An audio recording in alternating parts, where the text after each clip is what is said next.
ಕೇವಲ ಕೇವಲ ಒಂದೇ ಗಂಟೆಯಲ್ಲಿ ಕಿಚ್ಚ ಸುದೀಪ್ರ ರೆಕಾರ್ಡ್ ಧ್ವಂಸ ಮಾಡಿದ ದ ಡೆವಿಲ್ ಪವರ್. ಇದು ಡೆವಿಲ್ನ ಪವರ್. ಪಾನ್ ಇಂಡಿಯಾ ಸ್ಟಾರ್ನ ರೆಕಾರ್ಡ್ ಅನ್ನ ಕೇವಲ ಒಂದೇ ಗಂಟೆಯಲ್ಲಿ ಪುಡಿಗಟ್ಟಿದ D boss Darshan the devil. The devil ಪವರ್ಗೆ ದಾಖಲೆಗಳು ಧೂಳಿಪಟ. ಕಿಚ್ಚ ಸುದೀಪ್ ರಂತಹ ನಾಯಕ ನಟನ ದಾಖಲೆಯನ್ನ ಕೇವಲ ಒಂದೇ ಗಂಟೆಯಲ್ಲಿ ಮುರಿಯೋದು ಅಂದ್ರೆ ಅದಕ್ಕೆ ಡಿ ಬಾಸ್ ರಂತಹ ಆನೆನೇ ಬರಬೇಕು ಅಲ್ವಾ?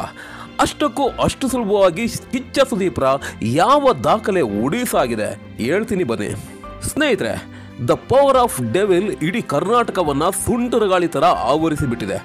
ಈಗ ಎಲ್ಲೆಂದರಲ್ಲಿ ಡಿ ಬಾಸ್ರ ಡೆವಿಲ್ ಟೀಸರ್ದೇ ಮಾತು. ಮುಗದೇ ಹೋಯ್ತು ದರ್ಶನ್ ಕತೆ ಅಂದವರ ಬಾಯಿಗೆ ಮಣ್ಣು ಹಾಕಿಬಿಟ್ಟಿದ್ದಾರೆ D boss Darshan. The devil teaser ಬಿಡುಗಡೆ ಆಗ್ತಿದ್ದಂಗೆನೆ ಡಿ ಸೆಲೆಬ್ರಿಟೀಸ್ ಆಕಾಶದಲ್ಲಿ ತೇಲಾಡ್ತಾ ಇದ್ರೆ ಡಿ ಏಟರ್ಸ್ ಬಚ್ಚಲ ಮನೆ ಸೇರ್ಕೊಂಡು ಕಣ್ಣೀರಾಗ್ತಾ ಅವ್ರೆ.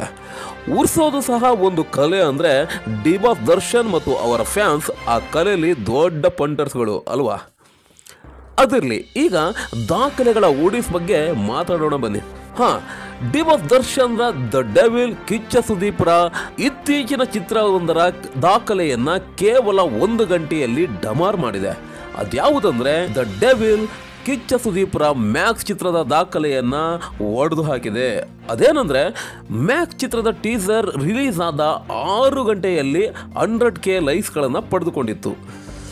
ಹೇಳಿ ಕೇಳಿ Kichcha Sudeep pan India hero. ಇವರ ಚಿತ್ರದ ಟೀಸರ್ಗೆ 100K ಅಂದ್ರೆ 1,00,000 ಲೈಕ್ಸ್ ಬರೋದಕ್ಕೆ 6 ಗಂಟೆಯನ್ನ ಪಡೆದುಕೊಂಡಿತ್ತು ಆ ಟೀಸರ್. ಆದ್ರೆ ಡಿ ಬಾಸ್ ಕರುನಾಡ ಮಗ, ಪಾನ್ ಇಂಡಿಯಾನೂ ಅಲ್ಲ ಏನೂ ಅಲ್ಲ. ಆದ್ರೂ ಸಹ ಕಿಚ್ಚ ಸುದೀಪ್ರ ಮ್ಯಾಕ್ಸ್ 1,00,000 ಲೈಕ್ಸ್ ಪಡೆಯೋದಕ್ಕೆ 6 ಗಂಟೆ ತಗೊಂಡ್ರೆ ದ ಡೆವಿಲ್ ಅಂದ್ರೆ D boss Darshan the devil teaser ಕೇವಲ ಒಂದೇ ಗಂಟೆಯಲ್ಲಿ 100K ಲೈಕ್ಸ್ಗಳನ್ನ ಪಡೆದುಕೊಂಡು ಕಿಚ್ಚ ಸುದೀಪ್ರ ದಾಖಲೆಯನ್ನ ಧೂಳಿಪಟ ಮಾಡಿದೆ. ಈ ರೀತಿ ದಾಖಲೆಗಳನ್ನು ಮಾಡೋದಕ್ಕೆ ಡಿ ಬಾಸ್ ರಂತ ನಾಯಕ ನಟನೆ ಬೇಕು.